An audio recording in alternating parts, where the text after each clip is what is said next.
जी हाँ दोस्तों, नमस्कार। आज हम इंग्लिश की क्लास लेकर आए हैं। ये सीटीआई कंप्यूटर संस्थान द्वारा जो परीक्षा आयोजित की जानी है उसमें अंग्रेजी से किस तरह के क्वेश्चन आ सकते हैं, आने की संभावना है, उसके बारे में थोड़ा सा आज हम चर्चा करेंगे। क्योंकि बहुत सारे बच्चों की डिमांड ये आ रही थी कि सर किस तरह के क्वेश्चंस आएंगे। तो अंग्रेजी को लेकर के लोगों के अंदर वैसा भी थोड़ा सा डर बना रहता है, लेकिन मैं ये अपने बच्चों को बताना चाहता हूं कि जो इंग्लिश को लेकर के वो डर बना है, पहले उस डर को ही भगा दे। वास्तव में इंग्लिश बहुत ही इंटरेस्टिंग और बहुत ही आसान भाषा है। कुछ दिन तक अगर मैंने अपने साथ ईमानदारी के साथ मेहनत करके इंग्लिश की तरफ ध्यान करके अगर पढ़ लेंगे तो निश्चित रूप से आपको अंग्रेजी बहुत आसान लग जाएगी। चलिए ठीक है, हम बिल्कुल बेसिक से लेकर प्रारंभ करना चाहते हैं और ऐसा हम चाहेंगे कि आपका रुचि इंग्लिश की तरफ हो जाए, क्योंकि कंप्यूटर जो क्लासेस चलती हैं वो ज्यादातर ये मानकर चलिए कि इंग्लिश में ही चलती हैं। हम लोग पूरा सपोर्ट करते हैं, हिंदी में भी चलाते हैं, इंग्लिश में भी, लेकिन पूर्णतया इंग्लिश में ही पूरा बताया जाता है। तो बच्चों के साथ शुरू में थोड़ी समस्याएं आती है, लेकिन कुछ समय के बाद बच्चे अपने आप कहते हैं सर इंग्लिश में ही कंप्यूटर सीखना बहुत आसान है। हाँ, अगर आपको कहीं किसी विश्वसनीयता की कमी आ रही हो, कहीं कुछ शक हो रहा हो कि ऐसा हो सकता है या नहीं, तो आपके लिए 1 अप्रैल से 10 अप्रैल तक निःशुल्क क्लास चलेगी, जो आपका डेमो क्लास होगा। उस डेमो क्लास में ले लीजिएगा और जब पूर्णतः संतुष्टि हो तब अलग से भी आप संस्थान में एडमिशन ले सकते हैं। हमारा ये लोगो था, पहले करें क्लास फिर करें विश्वास। पहले करें क्लास फिर करें विश्वास। चलिए ठीक है दोस्तों, बहुत ज्यादा समय न लेते हुए हम अपने टॉपिक पर आते हैं। इंग्लिश भाषा क्या है? अंग्रेजी सोच करके लोगों के मन में थोड़ा सा डर आ जाता है। तो ये जान लीजिए कि इंग्लिश क्या है। किसी भी भाषा की सबसे छोटी इकाई उसका अल्फाबेट होता है, उसका लेटर होता है। तो अंग्रेजी भाषा में भी हम लोग जानते हैं कि 5 वावेल होते हैं, 21 कॉन्सोनेंट होते हैं, टोटल 26 लेटर होते हैं। इसमें से 5 वावेल हैं ए, ई, आई, ओ, यू, और शेष इनको छोड़कर 21 व्यंजन होते हैं। लेकिन दोस्तों अभी तक हम ये तो जानते रहे कि हाँ 21 व्यंजन होते हैं और 5 वावेल होते हैं। ये वावेल है आपके ए, ई, आई, ओ, यू, ये हम जानते हैं। लेकिन इसके साथ साथ 2 सेमी वावेल होते हैं। 2 सेमी वावेल हैं जो कि डब्ल्यू और वाई, ये दोनों सेमी वावेल हैं।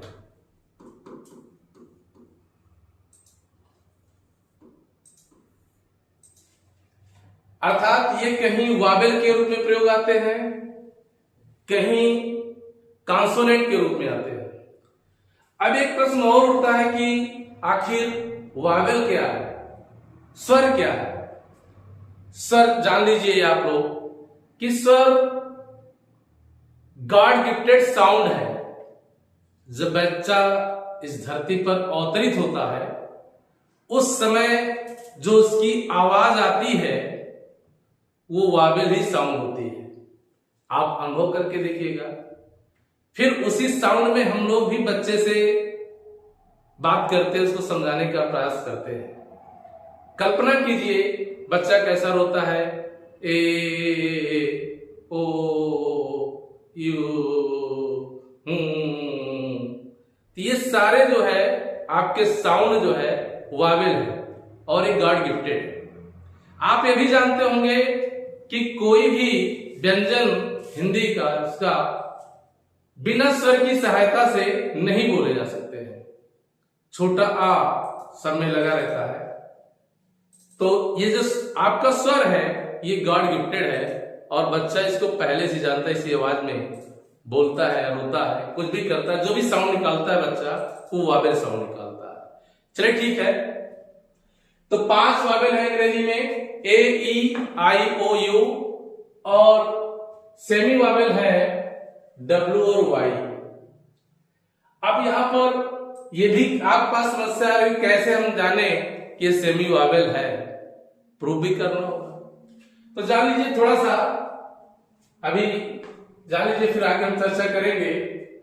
जब डब्ल्यू और वाई किसी भी वर्ड के पहले आते हैं तो उनका जो ध्वनि होती है, जो उच्चारण होता है, वो कॉन्सोनेंट होता है। जैसे हमने कहा वर्क, तो इसका भी साउंड जो है वा, अर्थात कॉन्सोनेंट होता है। वाइस कहा या वाई ए के, इसका भी जो है या से होता है। मतलब कि किसी भी वर्ड के पहले जब डब्ल्यू और वाई आएगा तो उसका जो साउंड होगा वो आपका कॉन्सोनेंट होगा, और अगर बीच में होगा तो उसका जो है साउंड जो है वावेल होता है। जैसे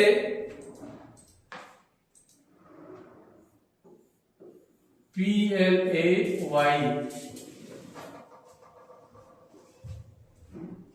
प्लेयर। अब इसका जब हम करेंगे, इस वाई का उच्चारण जो है छोटे आ के रूप में होगा, प्लेयर। तो यहां पर जो है आपका ये वाई सेमी वावेल है। वाई क्या है? सेमी वावेल है। FLOWER। हम लोग उस तरफ पढ़ लेते हैं फ्लावर, लिख भी लेते हैं फ्लावर, लेकिन अगर जब सही और शुद्ध में आएंगे तो पढ़ा जाएगा फ्लोअर। तो यहां जो डब्लू का साउंड निकल रहा है वो आर, फ्लोअर। तो जब डब्लू और वाई किसी वर्ड के बीच में आएंगे तो उनका जो साउंड होगा, जो उच्चारण होगा, वो वावेल में होगा, और ये पहले रहेंगे तो उसका जो है साउंड कॉन्सोनेंट है। चलिए ठीक है, आज हमने जाना कि 5 वावेल के साथ साथ 2 सेमी वावेल होते हैं, और वो सेमी वावेल है डब्ल्यू और वाई। शेष आपके कॉन्सोनेंट है, व्यंजन है। अब बात आती है, मैं शुरुआत से थोड़ा सा चर्चा करना चाहता हूं आर्टिकल में ए एंड द का प्रयोग। ए एंड द, देखो इसको द को द भी पढ़ा जाता है और दी भी पढ़ा जाता है, अर्थात द और दी। आमतौर पर जहां मुझे मन का, मैंने द कह दिया, किसी ने दी कह दिया, कहीं भी जो आया बोल लेते हैं और समझ भी लेते हैं, लेकिन क्लियरिटी से भी जानना है जरूरी हमें कि कहां पर हम द बोलेंगे और कहां पर हम दी बोलेंगे। तो आप ये जान लीजिए कि जहां पर आपका फर्स्ट लेटर कॉन्सोनेंट से होगा तो वहां पर हम द से द बोलेंगे, उच्चारण करेंगे, और जहां फर्स्ट लेटर वावेल होगा वहां पर हम दी कॉन्सोनेंट करेंगे, उच्चारण करेंगे। और सामान्यतः तो आप उच्चारण करते हैं, जैसा भी आपको लगता है, द भी कहते हैं, दी भी कहते हैं, ये चलता है। चलने की बात क्या है? चलने की बात तो बहुत सारी चीजें आप कहेंगे सर कैसे ये चलता है, हमने दा पढ़ दिया, दी पढ़ दिया। चलता है कि हम लोग उसको कहीं कहीं किसी रूप में मान्यता दे देते हैं। बहुत सारी चीजें ऐसे हैं जो प्रचलन में ऐसे आ जाती हैं, हम लोग मान्यता दे देते हैं और चलता रहता है। अगर इस बात में भी अगर हम आते हैं, देखते हैं कि चलिए ठीक है, इसका एक्सप्लेनेशन बाद में कर देंगे, नहीं तो आउट ऑफ टॉपिक हो जाएंगे। द और दी, जैसे आपको लिखना है काऊ और इसके पहले द है तो द काऊ पढ़ेंगे, द कैट, लेकिन दी एलिफेंट,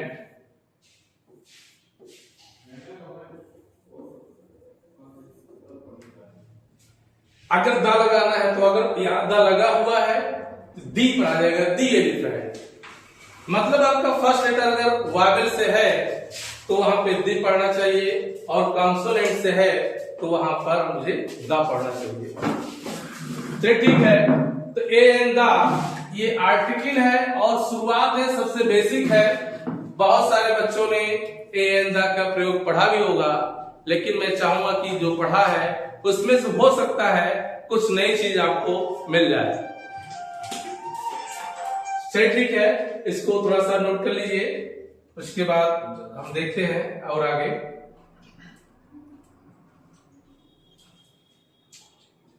पहले देखते हैं ए और एंड का प्रयोग। कहां पर हम ए का प्रयोग करते हैं और कहां पर एंड का प्रयोग करते हैं।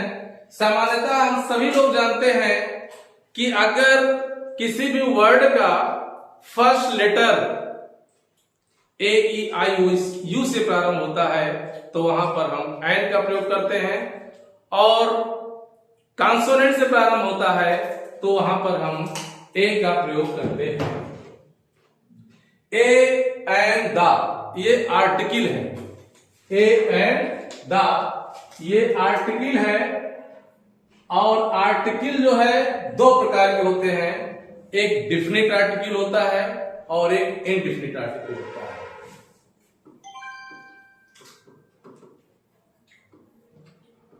तो डिफिनिट आर्टिकल आपका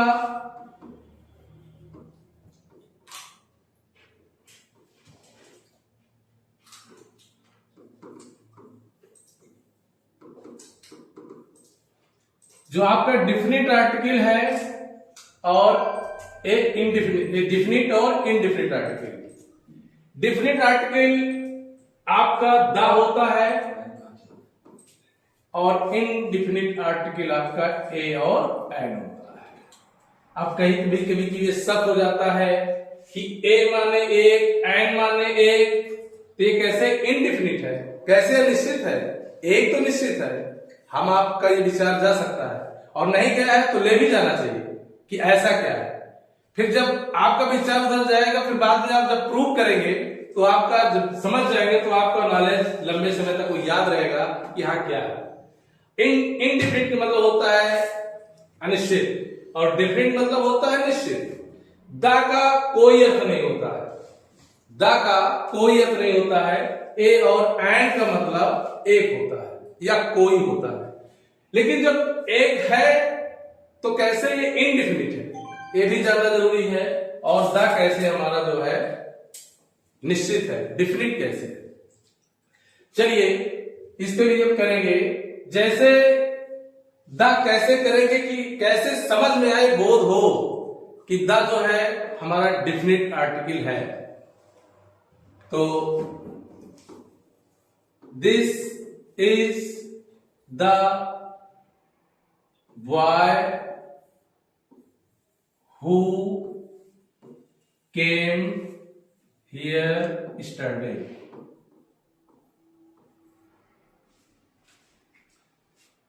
तो यहां पर दिस इज द बॉय, ये वही लड़का है, हु केम हियर यस्टरडे, जो यहां कल आया था। तो ये निश्चित बता रहा है कि वही लड़का है, निश्चित। अगर दिस इज ए बॉय कहा जाता तो समझ लीजिए कि कोई लड़का आया था, पता नहीं कौन है। लेकिन अगर आप दा कह रहे हैं तो लगा हुआ है तो निश्चित रूप से ये वही लड़का है जो कल आया, निश्चित करके। और ए एंड अनिश्चित, आपने कहा ए बॉय तो कोई भी लड़का, ए कैट या एन एप्पल, कोई से, निश्चित नहीं है, कोई से। आपका बहुत सारे सेब रखे हैं, हमने कहा कोई सेब ले आइए, तो बस समझिए कोई भी आप सेब ला। चलिए ठीक है, आप ये जानिए कि ए एन इनडिफिनिट आर्टिकल है और द जो है डिफिनिट आर्टिकल है जो निश्चित है। इसलिए द का प्रयोग the sun, the Himalaya, the Ganga, जो पहले से निश्चित है, किसी न्यूज़पेपर के पहले, ग्रह के पहले, ठीक, इन सब के साथ जो है दा का प्रयोग किया जाता है। अब हम जो मुख्य चर्चा और करने आ रहे हैं ए एंड द से रिलेटेड आपके इसमें क्वेश्चंस आएंगे। तो ए और एंड का प्रयोग जो है कैसे करेंगे ये जान लें। यहां पे मान लीजिए कोई वर्ड है, वर्ड इधर फर्स्ट लेटर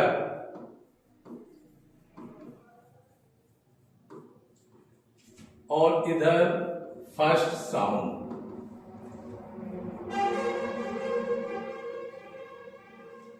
अगर किसी भी वर्ड का फर्स्ट लेटर जो है अगर कॉन्सोनेंट है, किसी भी वर्ड का अगर फर्स्ट लेटर कॉन्सोनेंट है और फर्स्ट साउंड भी कॉन्सोनेंट है, तो वहां पर ए का प्रयोग किया जाएगा। जैसे कैट, तो इसका फर्स्ट लेटर जो है वो भी कॉन्सोनेंट है और जिसका साउंड मतलब जो हम उच्चारण कर रहे हैं, बोल रहे हैं कैट, तो ये सी जो है फर्स्ट लेटर आपका कॉन्सोनेंट भी है और साउंड भी आपका कॉन्सोनेंट है, इसलिए ए कैट होगा। दूसरा है अगर पहला अक्षर कॉन्सोनेंट है और ये आपका वावेल है, ध्यान समझना, यही समझने की बात है। हम अभी तक जो पढ़ते आए हैं ये जानते हैं कि अगर ए ई आई ओ यू से प्रारंभ है तो उसके पहले एंड का प्रयोग किया जाता है। उस प्रॉब्लम को दूर करना है। कॉन्सोनेंट और वावेल, अगर उसका फर्स्ट लेटर कॉन्सोनेंट है और उसका जो साउंड जो है फर्स्ट साउंड वावेल हो रहा है, तो वहां पर ए का नहीं एंड का प्रयोग होगा। जैसे ऑनेस्ट, HONEST, ऑनेस्ट में जो आपका फर्स्ट लेटर है ये आपका कॉन्सोनेंट है, लेकिन जब इसका साउंड निकाल रहे हैं, आवाज कर रहे हैं, तो ऑनेस्ट ऐसे आ रहा है, तो इसके पहले ए का प्रयोग नहीं बल्कि एंड का प्रयोग होगा। क्या करते हैं हम लोग जब पढ़ते थे तो यही बताया गया था कि ए ई आई ओ यू से प्रारंभ होने वाले अक्षरों के साथ एंड का प्रयोग किया जाता है। हो सकता है अगर आया हो तो सर जी बता दियो कि हाँ ऑनेस्ट है, इसके साथ एंड का प्रयोग होता है। अब क्यों होता है? बस होता है, ऐसा चर्चा चल जाती है कि होता है। और हम लोग क्या होते हैं, हम जो विद्यार्थी लोग होते हैं, वास्तव में जो ये कहा गया है कि टीचर किसी भी बच्चे के कोरे माइंड में जो लिखना चाहता है वो लिख दिया जाता है और बच्चे वैसे ही पढ़ते चले जाते हैं। कभी उसकी तह तक ये कैसे हुआ वहां पर नहीं जा पाते हैं। तो ये भी जानना बहुत जरूरी है कि कैसे हुआ। तो मैंने बताया यहां से कि अगर आपका साउंड वावेल हो रहा है, बेशक कॉन्सोनेंट से है, फिर भी आपका जो है यहां पर एंड लगेगा। FEIR, एयर, उत्तराधिकारी, यहां पर भी आपका जो है एंड का प्रयोग। MA, मास्टर ऑफ आर्ट्स, यहां पर भी आपका ये जो फर्स्ट लेटर है कॉन्सोनेंट है, लेकिन यहां पर भी एंड का प्रयोग किया जाएगा। एंड MA, क्योंकि जो इसका उच्चारण हो रहा है MA, ठीक है। RDX, एंड RDX होगा। बेशक आर आपका कॉन्सोनेंट है, लेकिन साउंड जो आपका हो रहा है वो वावेल से हो रहा है, इसलिए एंड RDX होगा। LB स्कूल, LBS, ठीक है, यहां पर भी आपका एंड का प्रयोग होगा। तो आपकी इस आने वाली इस परीक्षा में एंदा का प्रयोग आएगा, इसलिए इसको ध्यान से समझ लीजिएगा और पढ़िएगा कि अगर आपका बेशक फर्स्ट लेटर कॉन्सोनेंट है, लेकिन इसका जो प्रोनाउंसिएशन हो रहा है, जो फर्स्ट साउंड हो रहा है, वो कॉन्सोनेंट नहीं बल्कि वो आपका वावेल से स्टार्ट हो रहा है, इसलिए जो है यहां पर एंड का प्रयोग होगा। चलिए ठीक है, ये तो हो गया आपका एंड का। फिर उसके बाद अगर वावेल फर्स्ट लेटर वावेल है और उसका साउंड भी वावेल है तो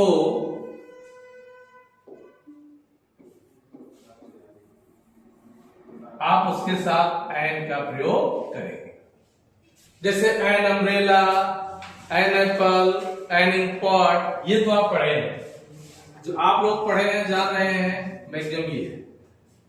अगर उसका फर्स्ट लेटर भी वावेल है और फर्स्ट साउंड भी अगर वावेल है तो वहां पर किसका प्रयोग किया जाएगा? एन का।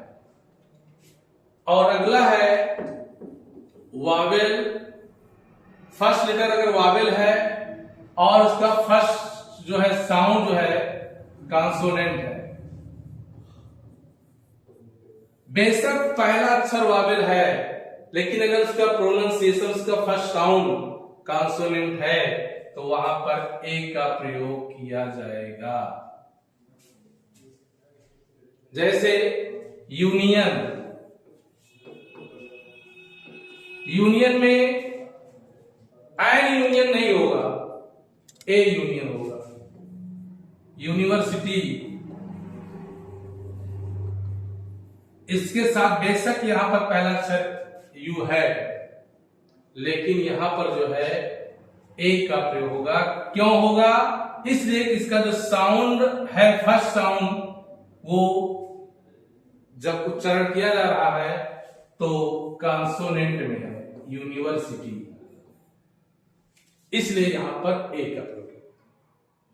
अक्सर ये गलतियां हम लोग कर सकते थे एग्जाम में, अभी भी कर सकते हैं, तो इस बात को आपको ध्यान रखना है कि अगर उसका फर्स्ट साउंड जो है अगर कॉन्सोनेंट में है तो एन प्रयोग नहीं करेंगे बल्कि ए का प्रयोग करेंगे।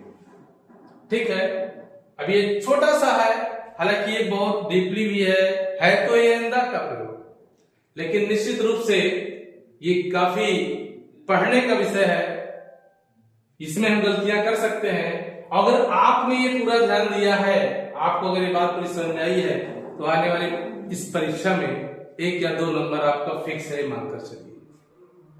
बहुत सारे ऐसे हैं जिनका फर्स्ट वावेल में रहेगा लेकिन साउंड जो है कॉन्सोनेंट में रहेगा, तो वहां पर हमने ए का ही प्रयोग करना है, एन का प्रयोग नहीं करना है। ठीक है, अब इसी के साथ साथ ए का प्रयोग केवल यही बताया गया है जब से कोई एक काउंटेबल नाउन हो, an umbrella, a boy, a cat, लेकिन इसके साथ साथ फ्रेज के बीच में भी और फ्रेज के शुरुआत में भी ए का प्रयोग किया जाता है, जहां पर एक अर्थ नहीं आएगा। यहां पर आपने कहा एक कैट, एक बिल्ली, एन एप्पल, एक सेब, यहां पर हो रहा है एक का अर्थ है, लेकिन जहां पर कोई अर्थ नहीं होगा, अर्थात फ्रेज के पहले भी ए का प्रयोग होता है, फ्रेज के बीच में भी प्रयोग होता है। अब मैंने तो चर्चा कर दी फ्रेज, हो सकता है कुछ बच्चे जान रहे हों और कुछ बच्चे ना जान रहे हों, तो इसको नोट भी कर लीजिए, ताकि ये अगर नोट किए रहेंगे तो आपको एक माइंड में भूल जाएगा, फिर भी समझा जाएगा कि हमें किसका प्रयोग कहां पे करना है। तो फ्रेज की मैंने चर्चा की, तो फ्रेज जो है क्या है? फ्रेज के पहले भी प्रयोग किया जाता है और फ्रेज के बीच में भी प्रयोग किया जाता है। अब बात यह है कि हम लोग पढ़ लेते हैं और हम लोग जो पढ़ते हैं उसको केवल परीक्षा की दृष्टि से पढ़ते हैं। अगर हम लोग ईमानदारी से पढ़ें और केवल आने के लिए पढ़ें तो निश्चित रूप से आपको हमेशा आएगा। चलिए, फ्रेज शब्दायत, इस पे भी थोड़ी सी हम लोग चर्चा कर लेंगे, इससे भी रिलेटेड आपके पास क्वेश्चंस आएंगे। फ्रेज क्या है? ये है वाक्यांश, किसी वाक्य का अंश होता है। ये पूरे वाक्य तो नहीं होते, इसके कुछ अंश होते हैं, लेकिन उसका अर्थ बिल्कुल क्लियर रहता है और हम लोग वर्ड मीनिंग तैयार कर लेते हैं। अंग्रेजी अगर बोलना है, अंग्रेजी अगर सीखना है तो आपके पास वर्ड पावर होना चाहिए। वर्ड पावर में हम लोग स्पेलिंग रट लेते हैं, गो माने जाना, कम माने जाना, बहुत सारी स्पेलिंग, लेकिन केवल स्पेलिंग और वर्ड पावर से नहीं, उसमें आपका फ्रेज का वर्ड पावर भी होना जरूरी है अगर अंग्रेजी बोलना और समझना चाह रहे तो। क्या होता है, हम लोग पढ़ लेते हैं अंग्रेजी, लेकिन फ्रेज कहां प्रयोग आया, फ्रेज से कैसे अर्थ बदल जा रहा है, इस चीज को हम लोग कम समझ पाते हैं। आपको क्लास के समय हो सकता है क्लियर ना की जाती नहीं हो, लेकिन अगर वहीं पर क्लियर कर ली जाए जहां पर फ्रेज आया तो निश्चित रूप से आपके अंदर और अच्छी समझ आ जाएगी। मैंने बताया कि फ्रेज ए लॉट ऑफ, ये आपका फ्रेज है, फ्रेज के पहले आया एक का प्रयोग। A band of, a gang of, मतलब फ्रेज के पहले भी एक का प्रयोग आता है और फ्रेज के बीच में भी आता है। तो ये केवल एक के लिए ही नहीं बल्कि फ्रेज में भी आता है, और फ्रेज को समझना भी हम लोगों के लिए बहुत जरूरी है। अगर फ्रेज मैं तैयारी कर लूं तो अंग्रेजी काफी आसान हो जाएगी। और हम लोग फ्रेज पे कभी चर्चा नहीं करते, ट्रांसलेशन पढ़ते हैं, टेंस पढ़ते हैं, डायरेक्शन पढ़ते हैं, एक्टिव पैसिव पढ़ते हैं। फ्रेज भी होता है, उससे अर्थ कैसे बदल जाता है, ठीक, ये नहीं जान पाते। वर्बल फ्रेज है, एडजेक्टिव फ्रेज है, तो हल्का सा फ्रेज के बारे में चर्चा कर ले रहा हूं कि मैंने बताया कि ये वाक्य अंश होते हैं। जैसे फ्रेज की बात करूं, ABC, ये फ्रेज है। अब कहीं लिखा हुआ है I don't know ABC about computer, I don't know ABC about computer.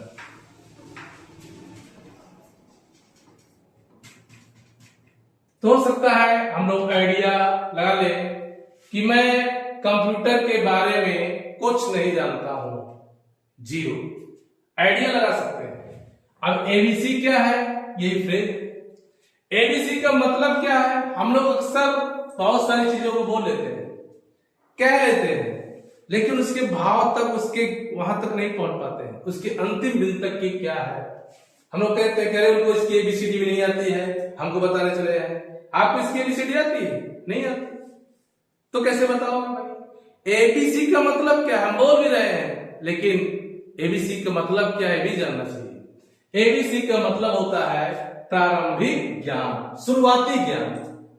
ABC, I don't know ABC about mathematics, I don't know ABC about computer, I don't know ABCD, है ना, about any subject आप कर सकते हैं। उसी प्रकार जैसे हुआ रेड लेटर डे, अब कहीं पर लिखा हुआ है today is red letter day in our country. Country है या मान लीजिए विलेज है या टाउन है या आप कह दीजिए इन आवर लाइफ, कुछ भी कह लीजिए, कोई दिक्कत नहीं। अब लिखा हुआ है today is red letter day in our country, in our village, in our town और इन आवर लाइफ, या कंट्री है। अब उसका जो हम पार्टिकुलर अर्थ में आएंगे तो रेड माने होता है लाल, लेटर माने होता है पत्र, डे माने दिन, लाल पत्र दिन। अब जब वर्ड मीनिंग से इसका अर्थ निकालेंगे तो हम नहीं निकाल पाएंगे, अनर्थ हो जाएगा। और जो ये मैं बता रहा हूं रेड लेटर डे आप लोग पढ़ चुके हैं, लेकिन अभी भी बहुत सारे लोगों के पास कंफ्यूजन होगा कि अभी अब रेड लेटर डे का मतलब क्या हो सकता है। बताया गया है, आपके किताबों में आया है, इसका अर्थ बताया गया है। अगर वही क्लियर कर दिया जाता है, उसके बाद भी क्लियर कर जाता है कि रेड लेटर डे का मतलब क्या होता है, तो शायद, और ये फ्रेज है, तो शायद अंग्रेजी सीखने में और आपको मदद मिलती और आसानी होती। चलिए ठीक है, आप बता दे रहे हैं रेड लेटर डे का मतलब होता है महत्वपूर्ण दिन, महत्वपूर्ण दिन। अब आप निकाल लेंगे ना, आज हमारे देश का सबसे महत्वपूर्ण दिन है, हमारे गांव का सबसे महत्वपूर्ण दिन है, आज हमारे कस्बे का है, या आज मेरी जिंदगी का सबसे महत्वपूर्ण दिन है। तो रेड लेटर डे का मतलब क्या है? महत्वपूर्ण दिन। ये फ्रेज है, बताया नहीं जाता है, या बताया गया है तो उस तरीके से हम लोग एक्सेप्ट नहीं करते हैं, है ना। थोड़ा सा अगर ईमानदारी के साथ समझने का, पढ़ने का प्रयास करेंगे तो आप निश्चित रूप से कभी भी अपनी लाइफ में पीछे मुड़ करके नहीं देखेंगे, आगे भी जाएंगे। अब ये जैसे रिलेटेड डे हो गया, आ गया ए ब्लैक शीप, इसका किसी से अर्थ पूछेंगे, आ जाएगा, बताएगा ए काली भेड़। अर्थ वर्ड मीनिंग तो आता है, वर्ड मीनिंग आ रहा है, काली भेड़ हम कहेंगे। अगर मैंने लिख दिया he is a black sheep man, या बॉय, जो भी है। अब इसका जब हम लोग साधारण अर्थ निकालेंगे, कहेंगे वह एक काला भेड़ आदमी है, ये निकालेंगे भाई। ब्लैक माने काला होता है, शीप माने भेड़ नहीं। ये फ्रेज है, यही चीज तो हम लोगों ने छोड़ दिया अभी तक की लाइफ। ट्रांसलेशन तो बता दिया गया है, लेकिन अगर फ्रेज नहीं आ रहा है तो आप अर्थ का अनर्थ कर देंगे निश्चित रूप से। इस पर मुझे ध्यान देना होगा अगर अंग्रेजी हमको मजबूत करनी है तो ब्लैक शीप का मतलब होता है बदनाम व्यक्ति। क्या होता है? बदनाम व्यक्ति। अब अर्थ निकाल लो, हो जाएगा। और नहीं, अगर नहीं था तो आप लोग ऐसे ही अर्थ निकालते हैं। ब्लैक शीप का मतलब क्या होता है? बदनाम व्यक्ति। ऐसे बहुत सारे फ्रेज हैं, उन फ्रेज से रिलेटेड आएगा। जैसे विराट ऑफ था, बहुत सा, ढेर सारा, coffee. Get rid of, get rid of मतलब छुटकारा पाना। ये फ्रेज है, आप लोग किताबों में ये सब पढ़ा होगा, लेकिन वहां पर केवल एक साथ अगर वर्ड मीनिंग आई होगी, इस तरह बता दिया गया होगा गेट रीड ऑफ मतलब छुटकारा पाना। लेकिन वहां ये नहीं बताएगा कि ये फ्रेज भी है, फ्रेज का अर्थ ये होता है ना। जैसे आप लोग ट्रांसलेशन बताया गया है, अगर बताया गया है वह सत्य बोलता है और वह झूठ बोलता है। अब बच्चों से कह दीजिए ट्रांसलेशन करने के लिए, तो ट्रांसलेशन बच्चा करेगा जो है ही स्पीक्स द ट्रूथ। और अगर इसका कह दिया जाएगा तो करेगा ही टेल्स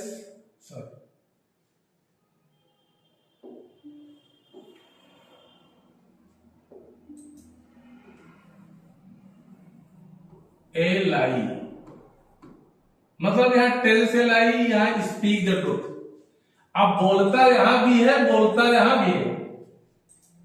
यहां स्पीक द ट्रूथ, यहां टेल्स ए लाई। और एक कहां से आ गया? अभी मैंने बताया था कि फ्रेज के बीच में भी ए आता है, ना कि पर्टिकुलर वर्ड्स के लिए ए और एन आएगा। वहां तो आएगा ही आएगा, यहां तक भी जानना चाहिए। तो टेल्स ए लाई मतलब झूठ बोलना, ये फ्रेज है। और स्पीक द ट्रूथ सत्य होगा, ये फ्रेज है। ट्रांसलेशन बता दिया गया है, ट्रांसलेशन हम लोग कर लेते हैं, लेकिन इसकी अंतिम तक गहराई तक नॉलेज में नहीं जाना चाहते हैं। और जाने क्या प्रयास वहां तक सोच नहीं जा पाती।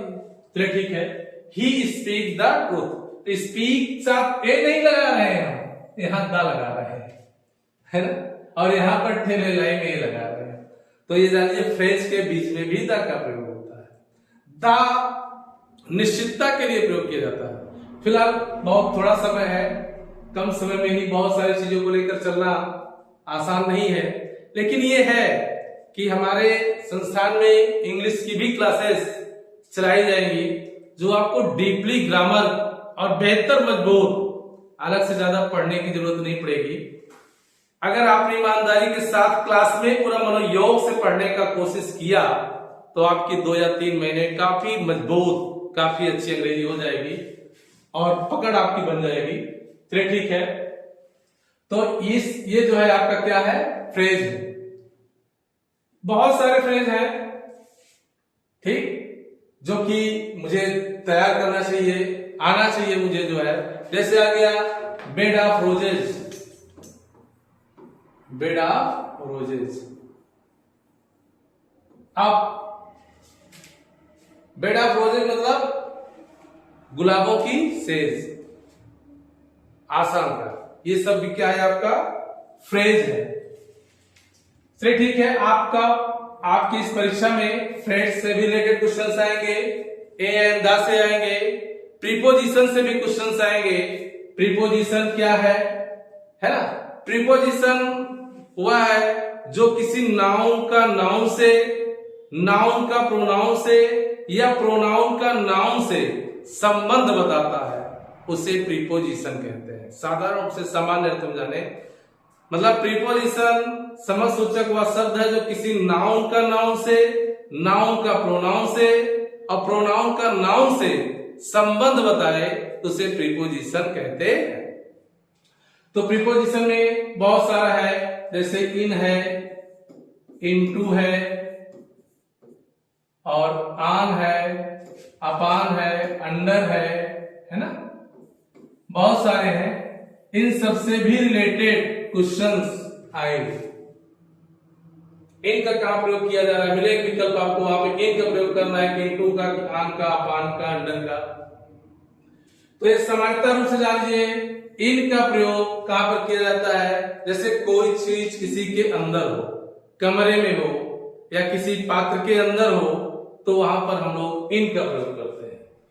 इनटू माने भी में होता है, इनटू का प्रयोग वहां हम करेंगे जहां कोई चीज मूवमेंट के साथ जाए, गति के साथ हो, गति हो रहा हो और वो प्रवेश कर रहा हो, तो वहां इनटू का प्रयोग होता है।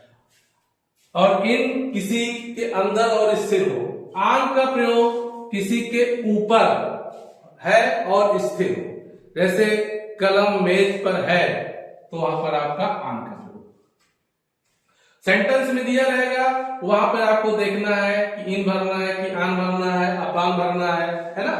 अपान का प्रयोग कोई चीज किसी के ऊपर जब गति के साथ आएगा, जैसे the dog jump upon the table, the cup is on the table, the pen is on the table, the dog jump upon the table. तो ये अपान होगा जब कोई गति के साथ किसी ऊपर जाएगा। और अंडर मीन्स क्या होता है, नीचे, ठीक, किसी के नीचे हो। तो इससे भी रिलेटेड थोड़ा सा आप लोग देख लीजिएगा।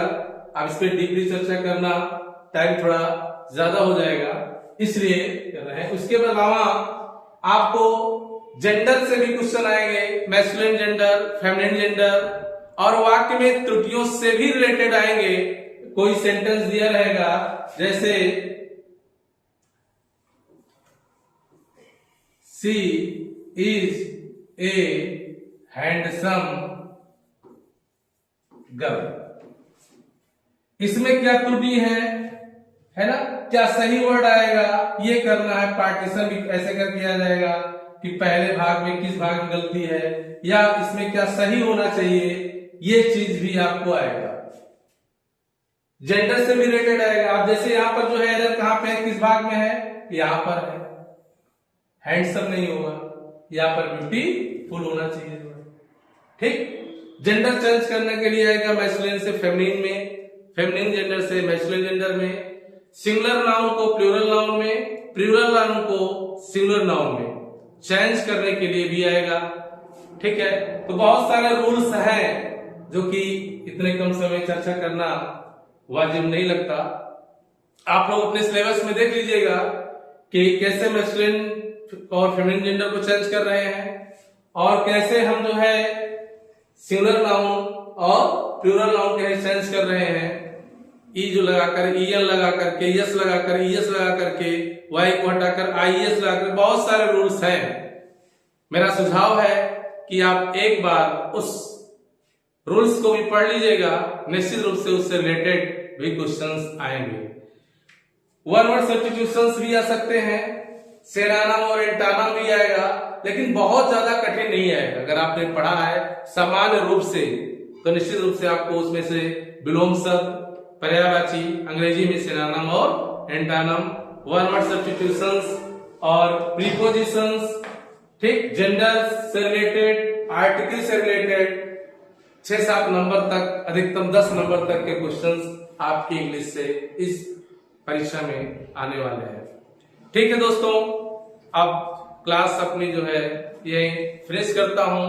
अगर आपको आज की क्लास में कुछ भी एक भी चीज अगर नया लगा हो, नयापन लगा हो, तो निश्चित रूप से आप इस वीडियो को शेयर कर दीजिएगा और लाइक कर दीजिएगा।